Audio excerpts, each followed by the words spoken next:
السلام عليكم، ازي حضراتكم عاملين ايه؟ فيديو جديد مع بعض من فيديوهاتنا ازاي نشطب شقتك. طبعا انا عملت فيديو قبل كده، استلمت شقه في بورسعيد، والشقه طبعا كان في حد قبلي شغال، وكنت قلت لحضراتكم ان احنا لما نيجي نشتغل يعني ما نحاولش قدر الامكان ان احنا نحمل تكلفه فوق العميل او نفور خالص ونعمل من جديد. ولكن في حاجه مهمه لازم اعملها وانا بكمل على شغل غيري، ان انا ابدا اشيك على الشغل، لان انا اللي هشيل مسؤوليته فيما بعد في التشطيب.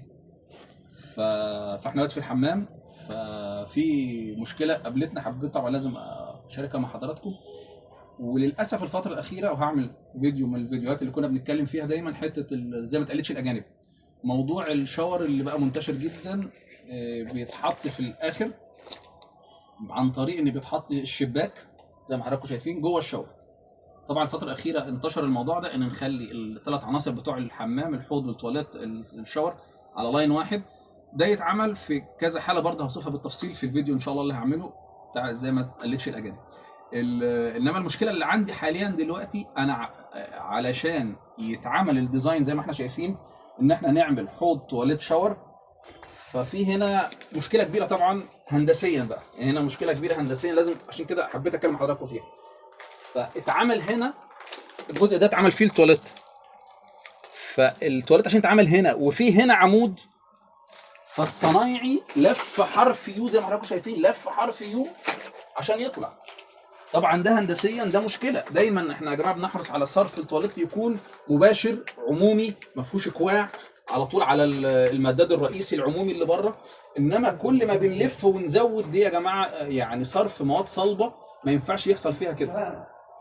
كمان لما في الحاجات العاديه وبيتحط التواليت في النص، زي ما انا هتكلم ان شاء الله بالتفصيل زي ما قلت لحضرتك في الفيديو على الموضوع ده، بمشي مداد طويل، الميه تصرف بس المواد الصلبه ممكن تترسب، ودي خطر على المدى البعيد.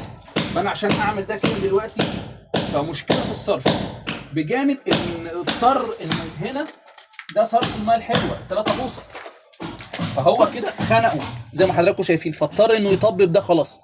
طب يطبب ده، طب انا عايز جريلا تتعمل او بلاعه بيبه تتعمل هنا البلاعه، فصرفها على ال4 بوصه بتاعت التواليت المدادي الثاني، فكده دخلت في خطا هندسي تاني. انا بصرف الميه الحلوه على صرف التواليت يا جماعه. فكل ده انت كمهندس هتخش على شغل حد تاني، بتشوف وتشيك ايه المناسب اللي هتكمل عليه، وبتشيك ايه اللي مش مناسب. طبعا كل المواسير دي هتتشيك عليها تاني، هتتكبس، لانه واضح انها ما اتكبستش، هتتكبس وتشيك عليها تاني.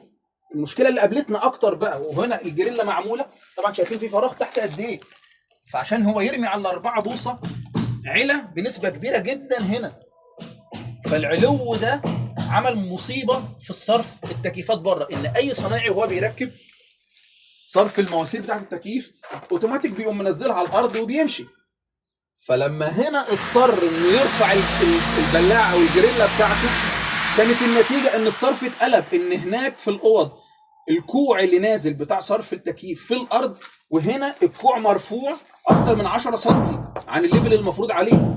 فبنشيك، دي من الحاجات اللي برضو شيكنا عليها، جبت ميزان الليزر وشيكت على الميل بتاع المواسير، لقيت الميل مقلوب. يبقى كده انا الصرف بتاع التكييف هيتركز عند الكوع، هيبدا يعمل طبعا تراكمات، يعمل والعياذ بالله بعد كده روائح مش كويسه ترد بعد كده عندنا تاني في التكييف. فمن ضمن المشاكل الحاجات الحصى والتكسير وكل اللي حصل ده. فطبعا انت كمهندس هتخش بعد حد لازم تشيك على كل حاجه في الشقه، ما تشتغلش يعني في نوعين. في نوع بيجي يقول لك طب خلاص افور كله وابدا من اول وجديد. انا ما بعملش كده عشان ما اكلفش العميل، بشتغل على اللي موجود، ولكن في شرط ان انا قبل ما اشتغل على اللي موجود اشيك على اللي موجود، اشوف المناسب، اشوف الصح، اشوف الغلط، اشوف اللي هيتناسب مع اسلوبي انا في الشغل، مع الديزاين بتاعي، اراجعه تاني مع العميل، ابين له المزايا والعيوب او المزايا الاكتر اللي ممكن تحصل لو غيرنا ترتيب اماكن العناصر.